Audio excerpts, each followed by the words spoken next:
Bienvenue, mesdames, messieurs. État à visage fortement policier. Ainsi se définit désormais le Bénin, et ce, depuis le 26 avril passé, et encore plus au lendemain des législatives du 28 avril, marquées de scènes de violence et des pertes en vies humaines. La période post-électorale, beaucoup plus ensanglantée, les détachements militaires pullulent pratiquement à tous les coins de rue et dans les grandes agglomérations, pour, dit-on, parer au plus précis. Un dispositif sécuritaire ponctué d'un balai d'interpellations, d'arrestations tous azimuts et de distribution de convocations à tout va.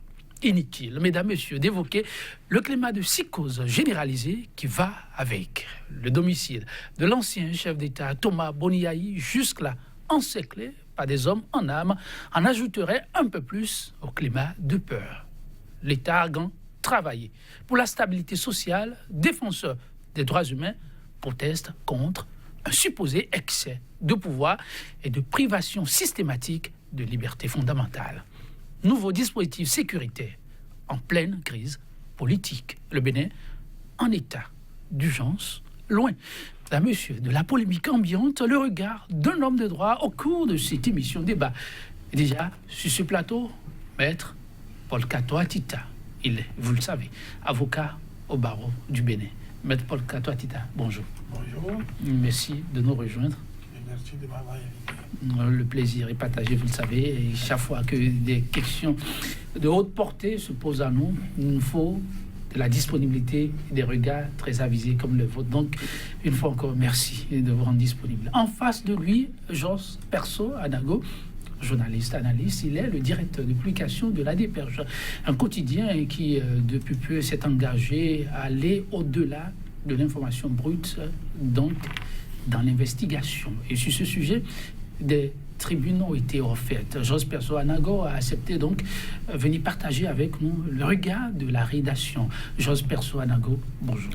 Bonjour chers confrères, bonjour téléspectateurs de CK TV. Merci d'être là à nos côtés.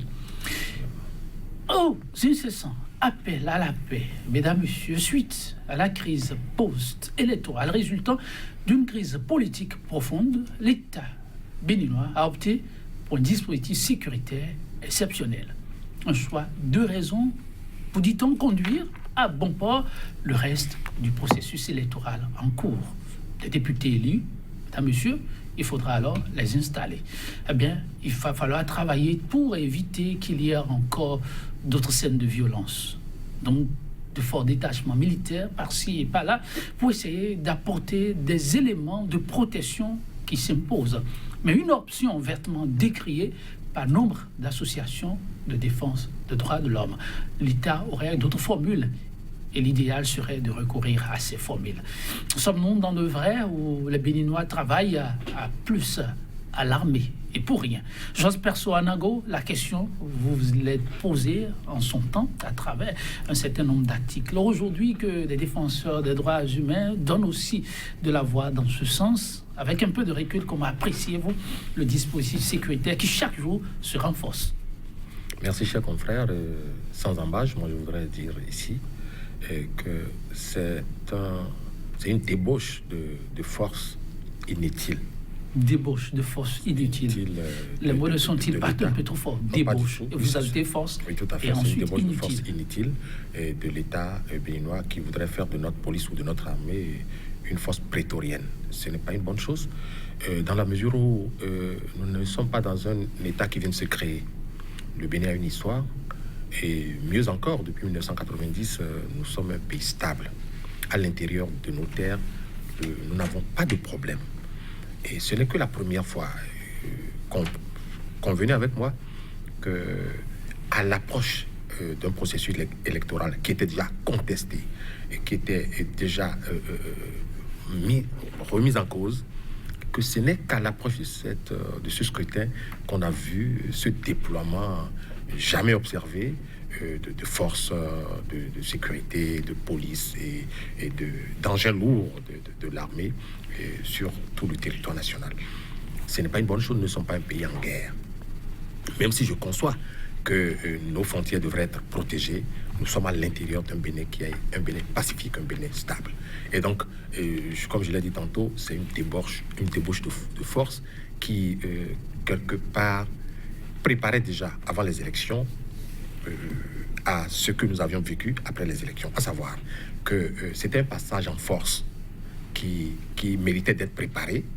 C'est vrai, ça fait mal de le dire, mais c'est ça la réalité. L'État se savait être en position d'observer un passage en force et savait aussi que ce n'est pas une bonne chose, ce n'est pas bien, et donc le peuple ne devrait pas l'accepter. Et pour ce faire, il fallait créer la psychose avec le déploiement des armes, des chars et tout ce qu'on veut, et on a observé ça. Et donc ça a couvert le processus électoral, et juste après le processus électoral, on a renforcé encore ce dispositif pour davantage créer plus de psychose, contingenter les populations chez eux, les pousser dans leur dernier retranchement. Et donc, il n'y avait pas péril en la demeure, c'est parce que on savait que la population, dans sa majorité, ne pourrait accepter que ces élections se déroulent de cette façon-là, et de façon exclusive, que donc, pour se donner une certaine contenance, et on a déployé de la force commune plus qu'il n'en fallait. Maître Paul Katoa-Tita, oui, c'est le mot qui vient, entre autres mots qu'on entend ces jours-ci de la bouche de bon nombre de défenseurs des droits humains. On dit débauche d'énergie, contingenter les populations. Dans le cas d'espèce, est-ce que ces mots sont vraiment appropriés au regard de ce que vit la population? D'abord, il faut partir d'un constat que depuis quelques mois, ce n'est pas seulement le 28 avril, bien avant le 28 avril, les tensions que suscite l'organisation des élections législatives, et que depuis ce temps jusqu'à aujourd'hui, il y a chaque jour une sorte de renforcement de la sécurité publique. Et ce renforcement se constate sous plusieurs formes et prend des allures diversifiées. Mais en fait, il faudrait relativiser un peu pour dire que dans tout pays où il y a des tensions, où il y a une évolution vers une crise, où il y a une crise déjà enclenchée, ça a été toujours comme ça. Maintenant, quelle est la nature juridique de ce renforcement-là? Quelles sont les prérogatives de l'État? Jusqu'où l'État peut en arriver? Quelles sont ses limites? Alors, ça, c'est autre chose.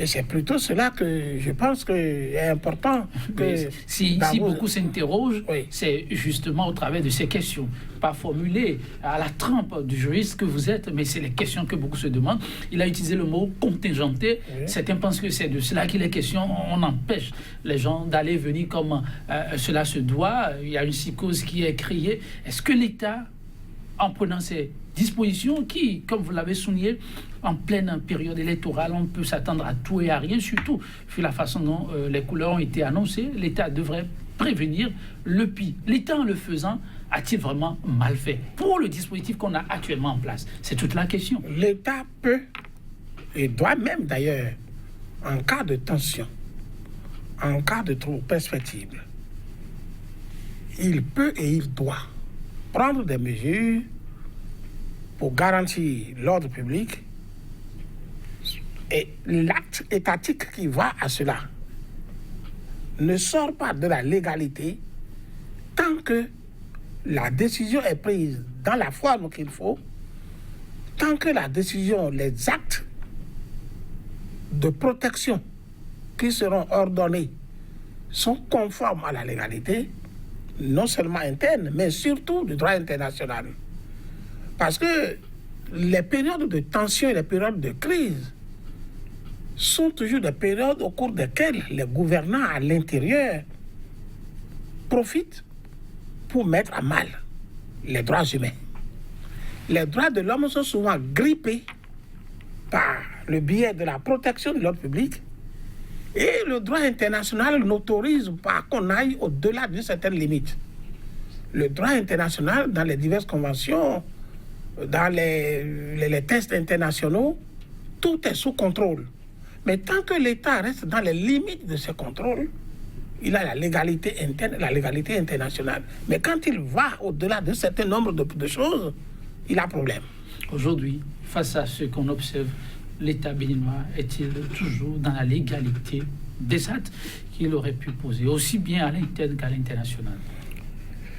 Disons que si nous prenons le cas du Bénin actuellement, les interpellations dont vous avez parlé tout à l'heure, pêle-mêle un peu partout, le siège de la maison de l'ancien président Yahi Boni, vous prenez, depuis même les événements de Wessé, de Kilibor, de Savin, pour revenir aux événements du 1er mai, du 2 mai, il n'a pas de doute, il a des actes qui, pris isolement et examinés, sortent déjà de la légalité internationale. Alors, il y en a d'autres qui sont restés dans le cadre. Et l'anomalie un peu ici, c'est-à-dire, c'est de se demander, est-ce qu'aujourd'hui, le gouvernement du Bénin est en train de dérouler une protection de l'ordre public dans le périmètre de ce que nous pouvons appeler l'état d'urgence, ou l'état de siège, ou un état de crise, ou non. Mais il a des actes individuels isolés qui se déroulent et qui laissent transparaître que la force, le pouvoir de protection de la force policière, la manière d'encadrer l'ordre public est plus renforcée et pourrait laisser penser à ce qu'on est en train de dérouler par moment des actes coercitifs qui rentrent dans le cadre d'un état d'urgence, mais que malheureusement, on n'a pas déclaré. Parce que l'état d'urgence doit pouvoir être déclaré. Déclaré par rapport au droit à l'intérieur et également rendu public à l'intérieur, rendu public à l'international, pour permettre aux institutions nationales et aux institutions internationales de contrôler la légalité de divers actes qui sont pris à l'intérieur du pays concerné. Mais généralement, il y a bon nombre de pays qui, pour échapper à ce contrôle international, le contrôle interne des institutions qui doivent contrôler, ne font pas la déclaration qu'il faut de ce que nous déclarons l'état d'urgence, mais se contentent tout simplement, dans le noir, de poser des actes, mais qui rentrent dans le cadre de l'état d'urgence. En tout cas, au Bénin, la question se pose aussi, on y revient. Oui, Jos Pesso, en agro, suite aux inquiétudes des uns et des autres, l'armée républicaine a estimé qu'il faut bien de clarification. Ils sont montés au créneau, les mots, vous les avez suivis, les paroles ont été beaucoup plus apaisantes à tous ceux-là qui s'inquiètent de la situation du chef de l'État. L'officier supérieur a expliqué qu'il ne sera jamais question de porter entorse à la personne morale ou physique de l'homme, car chef d'État hier, chef d'État pour toujours. À la nation, Boni Yahi aura beaucoup donné et les officiers ne se prêteraient jamais à un quelconque jeu malsain pour attenter à sa personne. Et aux populations, ce qui se fait aujourd'hui entre en ligne de compte de leur mission républicaine pour garantir la sécurité à tous. Et lorsque l'analyste a suivi cet exposé, et concomitamment aux faits qui suivent, en tire quelle conclusion? Moi, j'ai deux lectures. Et dans un premier temps, je voudrais décevoir ceux qui ont cru en ce premier communiqué émanant, dit-on, du chef d'état-major des armées. Et aucun document officiel n'est porteur de cette déclaration. Et certains ont laissé entendre qu'il s'agissait de propos qui auraient été tenus lors de la cérémonie des couleurs. Nous n'en avons aucune preuve. Et je me suis amusé à me dire, même si ce n'est pas peut-être quelque part un factotum scellé, qui s'est substitué à quelqu'un et qui a laissé fuiter ce genre de choses qu'on attribue à quelqu'un. Pourquoi? Il y a eu moins, il a fallu moins que ça pour que des notes que nous avions déplorées ici ont été signées de la main de cette personne-là. Il y a eu des notes malheureuses qui ont été signées, qui authentifiait, qui venait de cette autorité de l'armée béninoise. Et bien, pour une déclaration du genre qui devrait apaiser, qui devrait entrer dans le cadre de l'apaisement, pourquoi n'a-t-on pas officialisé la démarche? Mieux encore, c'est dire quelque chose et appliquer le contraire. Si même on attribue une telle déclaration à qui de droit, on devrait pouvoir se poser légitimement la question de savoir que continuent de chercher ces militaires et ces policiers aux alentours et tout autour du domicile de l'ancien président de la République. Là, il y a un problème. Vous dites qu'il ne faut pas attenter à sa sécurité. Vous dites que vous ne pourriez pas être amené à aller l'arrêter. Et vous le consignez à résidence pratiquement. Parce qu'il ne sort plus de chez lui. Il devrait aussi... Quel est le jugement aujourd'hui qui condamne l'ancien président de la République de ci ou de ça? N'est-il pas libre comme un citoyen sortir, aller et venir? A-t-il demandé que l'on vienne assurer sa sécurité? Je n'en ai pas l'information. Et donc, quelque part, on exerce la force, la coercition sur cette personnalité, et dans le même temps, on s'attribue une déclaration qui, ma foi, ne veut pratiquement rien dire, puisque dans les faits, rien de cela ne s'observe. Là, c'est le premier pas. Et l'autre, il y a une déclaration conjointe de l'armée et de la police républicaine. Je ne sais pas si vous avez fait allusion à ça là aussi. Oui, en deuxième. Oui, et là aussi, qu'est-ce qui est sorti? C'est-à-dire, on a senti de la fermeté. On dit oui, c'est des actions concertées, parce que certains ont estimé que la sortie, le déploiement, on a vu en action une colonne de nos agents des forces de défense nationale qui étaient en train de tirer en direction de la population et appuyé par un véhicule de la police qui renvoyait des jets d'eau, par exemple. Et là, ce qui en est suivi, je ne voudrais pas le rappeler ici, parce que c'est choquant, les scènes qui en ont suivi, c'est choquant, je ne voudrais pas les rappeler ici. Mais ce que je retiens, c'est qu'il y a eu une déclaration de la police, une déclaration très courte, certes, mais qui faisait état de ce que ça se fera les jours à venir, parce que la police et l'armée travaillent en synergie. Mais ce n'était pas de ça qu'on avait besoin. On avait besoin de savoir, mais comment était-on arrivé à cette extrémité? Donc, bref, c'est dire, lorsque je mets l'un dans l'autre, je me dis que si cette déclaration était réelle, elle est en même temps tuée par les faits sur le terrain. Et donc, elle est annihilée, de mon point de vue, et n'a plus sa raison d'être. Maître Paul Katouatita, le regard du concitoyen sur son armée, désormais, elle est presque étriquée. L'armée a senti la nécessité d'intervenir, elle est intervenue. On a un document officiel que votre vis-à-vis a présenté tout à l'heure, un aspect qui montre le sens de la fermeté auquel on a eu droit. Malheureusement, il y a eu quelques bavures bien graves, c'est vrai, mais l'esprit, c'était de protéger, a fait savoir là. Mais après, on a eu une déclaration un peu dans l'informel, il n'y a pas de test attestant, qui frise un peu une démarche à mener à la calmie et à se réconcilier avec sa population. L'homme de droit observe ces faits sous quelle prise? Alors, il a trois aspects quand je suis tous les deux développements. Vous êtes parti de ce qui se passe autour de la résidence de l'ancien chef de l'État.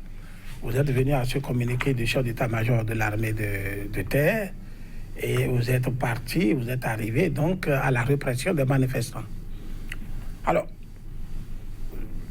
quand je prends tout ça, il faudrait, pour le juriste que moi je suis, et au regard du droit international, moi, je vois quelle est la cause de tout ce problème. Qu'est-ce qui a amené à mettre en résidence surveillée, parce que ça, c'est la technologie juridique. C'est le thème. L'ancien chef de l'État, c'est ça. L'ancien chef de l'État. C'est pourquoi il a dit tout à l'heure que les États s'efforcent de prendre des mesures sans le révéler, sans le mettre dans leur forme juridique. Mais pose des actes. Oui. Voilà, dans ce cas précis.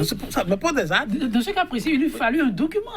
Ah non, je vous ai dit, et tout cela. Donc, alors, n'ayant pas agi dans la légalité, dans les formes, dans la forme requise, que ce soit au plan national comme au regard du droit international, c'est des mesures d'illégalité. Le droit international considère tout ce qui se passe là comme attentatoire aux droits de l'homme. Parce que les conditions de forme ne sont pas respectées pour permettre aux institutions de pouvoir d'apprécier. C'est-à-dire que si on avait déjà déclaré ouvertement qu'on a un état d'urgence et que le président Yaïboni est mis en résidence surveillée, cela permettrait au Comité des droits de l'homme des Nations Unies, cela permettrait aux ONG qui interviennent dans le processus des droits de l'homme, cela permettrait à toutes les structures internationales de vérifier comment cette mise en résidence surveillée a été ordonnée dans sa légalité, les motifs pour lesquels il est mis en résidence surveillée et les conditions dans lesquelles il vit en étant résident surveillé et de participer donc à sa survie de sa famille et de lui-même. Parce que désormais, on a limité ses sorties, ses va-et-vient, etc., etc. Donc, c'est pourquoi je parle comme ça. Donc, il a des critères au plan international, au plan du droit. Mais pour se soustraire à l'observance de ces critères, les États, pas seulement le Bénin, dans tous ces pays-là, ils omettent de faire la déclaration, mais posent des actes. Et là où il est résident surveillé. Il n'a pas autre chose pour désigner ça. Alors, maintenant, attends. Avant d'évoluer, si l'homme décidait, dans le cas d'espèce où aucune déclaration officielle n'a été faite, aucun papier ne lui a été notifié, il décidait de sortir de chez lui. Il mettait sa sécurité en... Alors, il mettrait sa vie certainement en péril. S'il décidait de le faire. S'il avait cette déclaration, il aurait un contrôle sur lui. Ça suscite aussitôt un contrôle. Les ONG intervenant en matière de droits de l'homme au Bénin, on dit, ah bon, vous avez déclaré ça, nous devons contrôler comment il vit chez lui. Quelles sont les mesures que vous aviez prises pour garantir sa sécurité? Au plan international comme au plan interne. Ça entraîne le contrôle automatiquement, la légalité de la mesure. Et je continue. Oui, vous continuez. Je dis une chose. Quand vous voyez tous ces actes, jusqu'à la répression qui a suivi, etc., etc., le mobile, la cause, d'où est venue cette cause? D'où est venue la répression de Savet, de Kélibo, de Wessé, des 1er et 2 mai, et d'où est venu tout ce que nous parlons? C'est venu d'un problème électoral. Il y a des Béninois qui ont dit on nous a empêchés d'aller aux élections. Et on remarque que nous qu'on a empêchés, nous sommes tous des opposants. Nous sommes tous des opposants. J'ai été sur ce mot-là, opposant. C'est un mot important pour apprécier la validité des mesures prises par un État qui déclare l'état d'urgence. Parce qu'il a toujours une présomption qui pèse sur l'État qui décrète une mesure d'urgence ou qui prend des mesures d'urgence, de protection renforcées, comme c'est le cas, contre la population lorsque c'est toujours dans le domaine politique. Et c'est dans le secteur des opposants que la surveillance est renforcée, la présence policière est renforcée, la répression est renforcée, le mobile devient politique. Et ce mobile-là n'est pas accepté par le Comité des droits de l'homme des Nations Unies. Donc quand vous allez là, le pays-là est blâmé. Le pays qui prend une telle mesure est blâmé parce qu'on suppose qu'il porte en torse à un droit fondamental, le droit de tout citoyen de participer aux affaires publiques de son pays, un droit intangible et qui fait partie d'un ensemble de droits intangibles, c'est-à-dire qu'aucun pays n'a le droit de modifier et qui constitue ce qu'on appelle les normes impératives du droit international, le jus cogent en droit international. Alors donc ce sont des droits qu'on ne peut pas réduire, qu'on ne peut pas restreindre. Donc vous ne pouvez pas empêcher vos ressortissants de prendre part à la gestion des affaires publiques. Alors donc, quand vous allez à l'origine de la crise béninoise, vous constatez donc c'est par rapport à la volonté d'une partie de participer à la gestion des affaires politiques, mais qui n'a pas pu participer, qui revendique, mais qui n'arrive pas à obtenir satisfaction, d'où confrontation. Donc, à l'origine, c'est un point fondamental d'un droit intangible. Et le pacte international relatif aux droits civils et politiques en fait mention. Toute personne a droit de participer à la gestion des affaires de son pays. Et c'est un droit intangible. C'est-à-dire qu'aucun pays ne peut rectifier, modifier ça. Voilà. Donc ce qui se passe au Bénin au plan de vue de droits de l'homme, ça pose un véritable problème. Maître Paul Katoa-Tita, vous apportez de l'eau au moulin des défenseurs des droits humains. Mais avec un tableau peint sous ces tangles-là, je n'apporte pas un moulin, j'ai une formation en droit de l'homme. Ah, c'est une formation en droit de l'homme. Ok, donc vous y êtes, c'est votre matière. Je suis spécialiste sur l'internationalisme. Pour ceux qui doutent donc, de la fiabilité des arguments avancés par ces défenseurs de droits humains, il y a de quoi être rassuré que c'est vrai, il y a de quoi être inquiet. Mais lorsqu'on veut faire les choses de la meilleure des façons qu'il soit, parce que c'est l'idée qui est avancée officiellement par les autorités, tout ceci, c'est pour en arriver au vivre ensemble. Mais avec la démonstration, c'est ce qui a été officiellement annoncé, mais avec la démonstration de Maître Paul Katoa-Tita, pour ceux qui s'interrogèrent sur la pertinence de la démarche de Boni Yayi, qui a fini par saisir ses pairs, c'est à croire qu'il était donc dans le juste droit de ce qui devrait être fait. Lui qui demande à ce qu'on veille sur sa sécurité personnelle et celle de sa famille, et même sur la sécurité des Béninois. Ben, écoutez, la lecture qui se dégage de cette réaction de l'ancien président Yayi Boni, celle-ci, à un moment donné, il s'est senti en insécurité. Et il a dit dans sa lettre aux instances internationales, il s'est senti en insécurité. Et cela n'est même pas une invention de sa part. Ça s'est observé. C'est-à-dire, les périphéries de sa résidence ont été le théâtre et de coups de feu nourris. Et les périphéries de sa résidence ont été le théâtre malheureusement, de personnes qui sont tombées sous les balles et de l'armée ou de la police.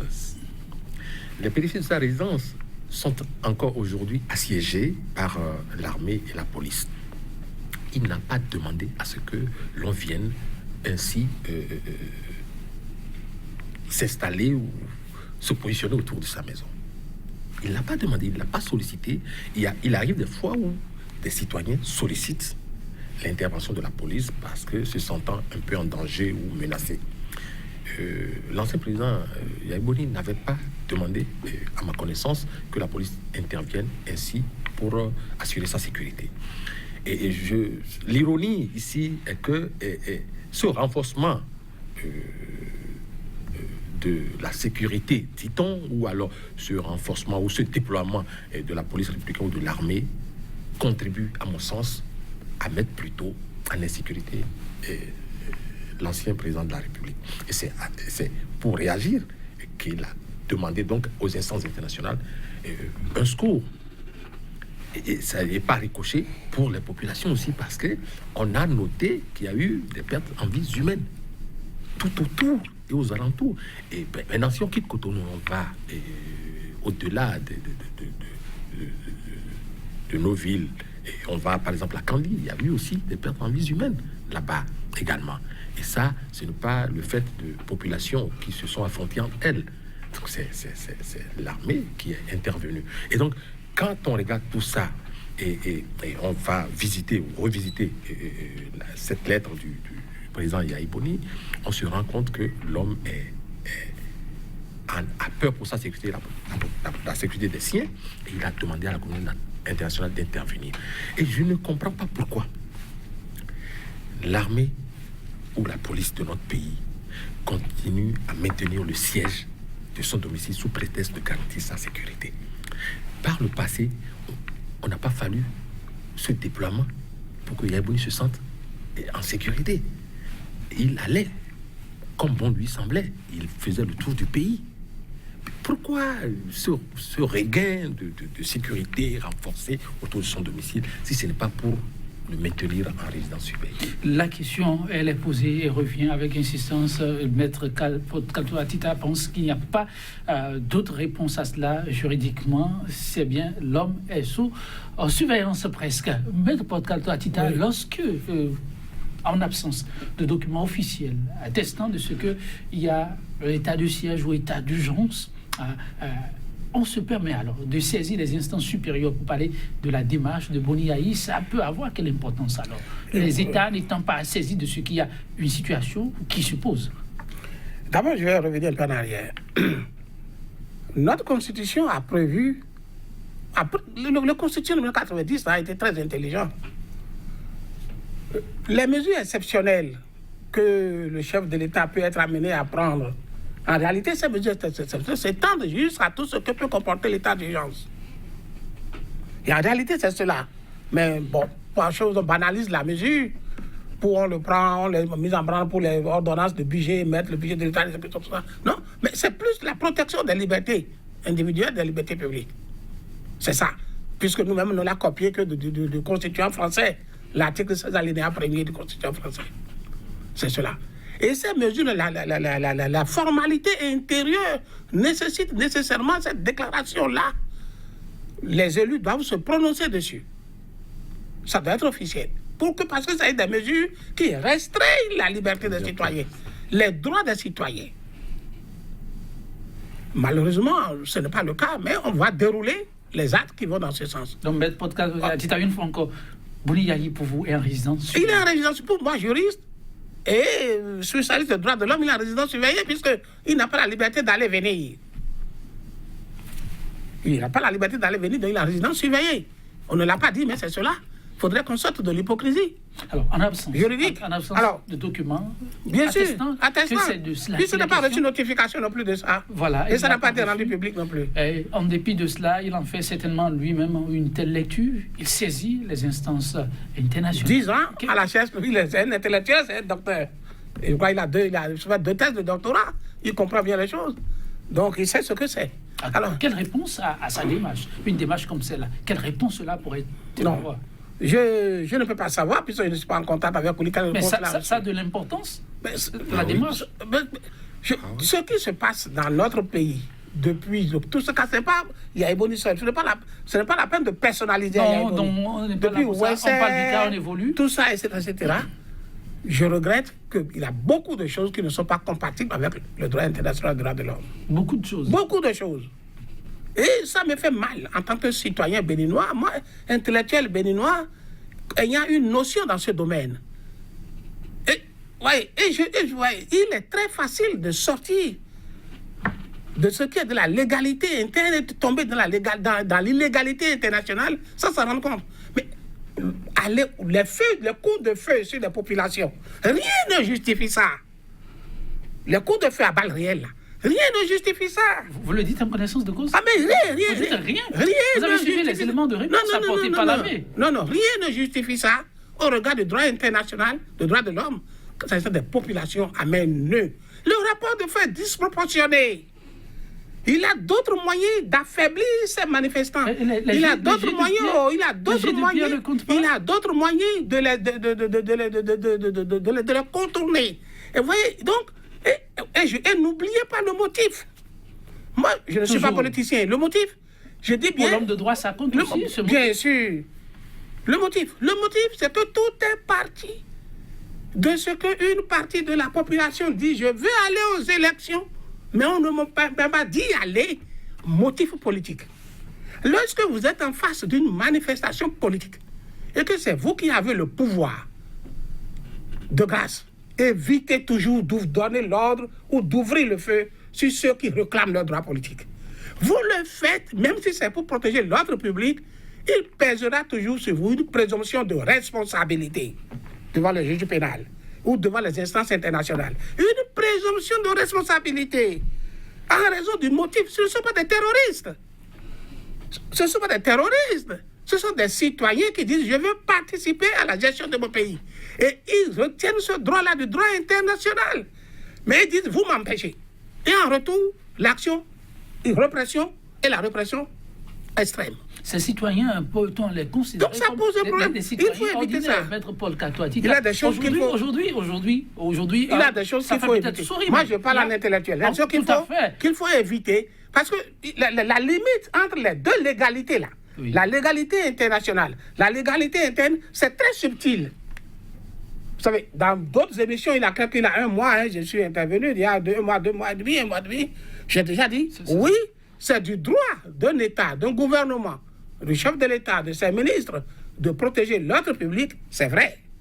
Mais ça a une limite et ça a une subtilité. Parce que le principe est là. Vous ne pouvez pas, vous ne devez pas retourner les armes contre votre propre peuple. Tout ça, c'est vrai, mais au même moment, on va non plus oublier. Oui. Aujourd'hui, on a quelques éléments d'appréciation pour comprendre un peu ce qui s'est passé, surtout durant les premiers et deux. Les scènes de violence ont été des plus acerbes. Des dégâts matériels inouïs, des pertes en vie humaines, vous les avez soulignés tout à l'heure. Les diagnostics révèlent que de ces manifestants, il y en a qui ont pris un certain nombre de produits, des produits très dangereux, pas conseillés en principe. Quand on en arrive à trouver ces éléments, est-ce que l'armée n'a pas été fondée à utiliser ces armes-là? Je vous pose la question en tant qu'analyste avant de me retourner vers l'homme de droit, parce que les substances parlent d'eux-mêmes, des additifs. Je peux? Vous pouvez. Merci, cher confrère.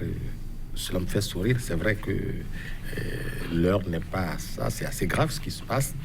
Et je voudrais faire une petite discrétion utile pour dire, je ne voudrais pas faire le job à la place de maître, mais je voudrais juste nous rappeler que notre article, l'article de notre loi fondamentale, l'article 8 et l'article 15 de notre loi fondamentale sont tellement clairs que la vie humaine est sacrée.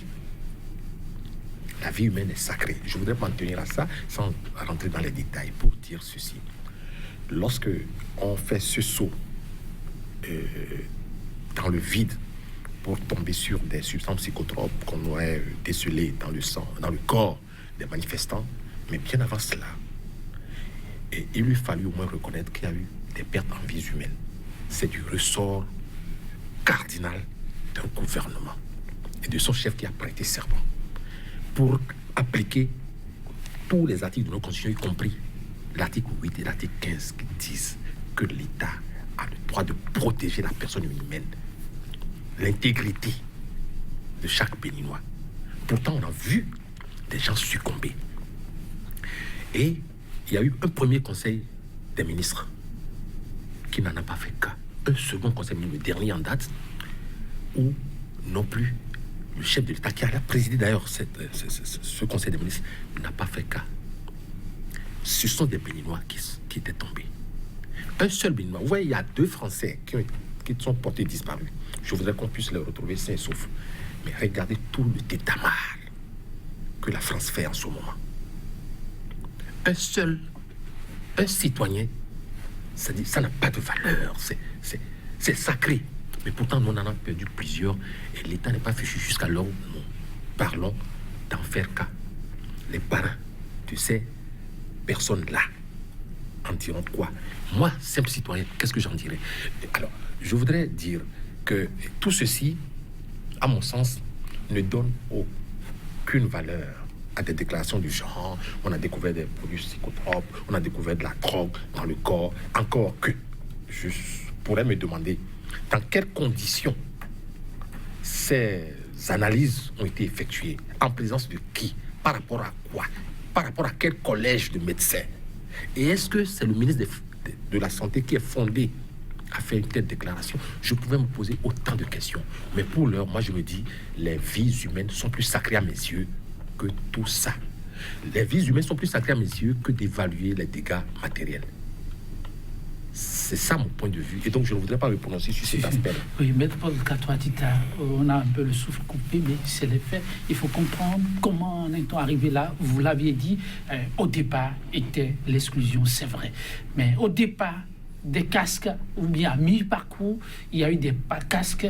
L'autorité s'est interrogée. Comment les Béninois, très pacifiques, en sont-ils arrivés à être si débordés, débordants d'énergie, à tout mettre sans dessus dessous? La réponse a été dans le corps de ces manifestants. On a découvert ce qu'on a découvert là. Et ça vient expliquer en partie quand même la réponse qui a été apportée.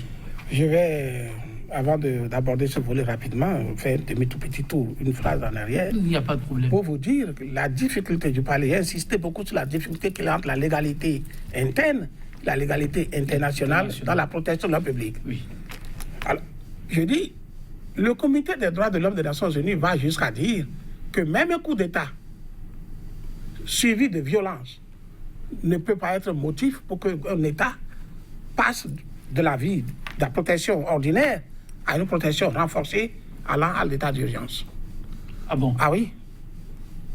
Mais des décisions existent, hein, les ouvrages existent. C'est pour vous dire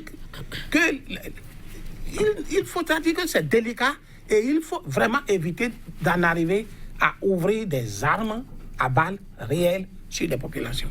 Alors, par rapport maintenant, aux pour éléments qui existent, revenir à votre situation, je ne vois pas d'importance à ça là.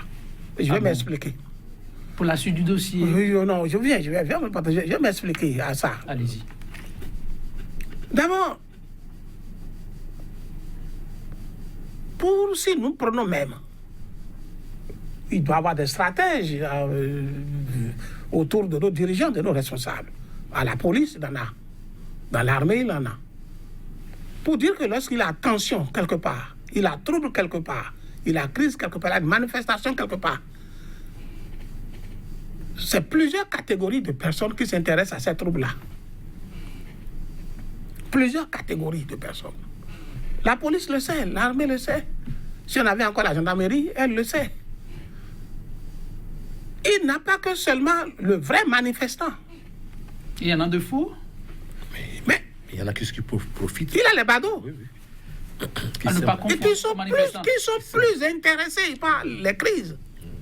Il a les badauds qui sont plus intéressés par les crises parce que c'est l'occasion pour eux de faire de vandalisme. C'est l'occasion pour eux d'aller, de prendre les biens d'autrui, de casser les magasins, d'y rentrer, de soustraire des biens. Oui, quand il a des crises quelque part, lorsqu'il a des marches violentes, comme ce qui s'est passé les premiers deux, si vous analysez, peut-être les 80% sont des badauds, mais qui ne sont pas venus dans le but que les gens pensent, qui est un objectif, ça leur permettra de rentrer quelque part, de soutirer quelque chose. Ça leur permettra de soutirer quelque chose. Quand ils s'attaquaient au guichet des banques, puis sur les WhatsApp, c'est ce qu'on lisait. Ils savaient que qu'est-ce que le guichet leur a fait? Le guichet ne leur a rien fait. Ils mettent ça qu'il a des billets là. Et s'ils arrivent à détruire ça, ils peuvent soutirer des billets. Donc les objectifs ne sont pas les mêmes suivant la nature, la qualité des personnes qui se retrouvaient ce jour-là. Et c'est normal que quand vous allez voir des badauds dans ces grands groupes, qu'on trouve de tout avec des produits psychotropes. Donc ça n'a rien d'extraordinaire. Ça n'a rien d'extraordinaire de dire qu'on a vu des gens prendre de la drogue, tout ça. Ça n'a rien d'extraordinaire parce que ce n'est pas les mêmes types de personnes. L'état de dispositif de sécurité actuellement au Bénin, Maître Paul Kato-Atita, que faut-il faire en définitive? On va vers une autre date très importante, celle du 15 mai, où la nouvelle législature doit en principe s'installer pour rester dans l'ordre normal des choses. Le processus suit son cours, a annoncé l'autorité.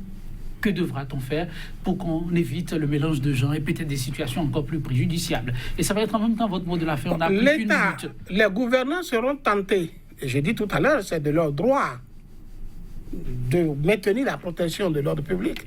Seulement, ils doivent savoir jusqu'où aller. Et c'est ne pas savoir là où aller. C'est ça qui engage leur responsabilité, qui les compromet, qui posera problème. Alors, donc, tant que la crise est là, ils sont dans le droit de chercher toujours à protéger l'ordre public. On ne peut pas leur en vouloir pour ça. Parce que si la cause de la crise n'est pas réglée, et que la cause est là et perdue, et que les deux camps ne se fassent pas de concessions, et sont toujours radicalement opposés, violents l'un avec l'autre, la crise va toujours perdurer. Et le renforcement de cet ordre public va certainement se poursuivre dans la durée. Et la réaction va certainement se poursuivre dans la durée. Et nous allons continuer certainement d'atteinte en atteinte aux droits humains, à la crispation de droits humains continue.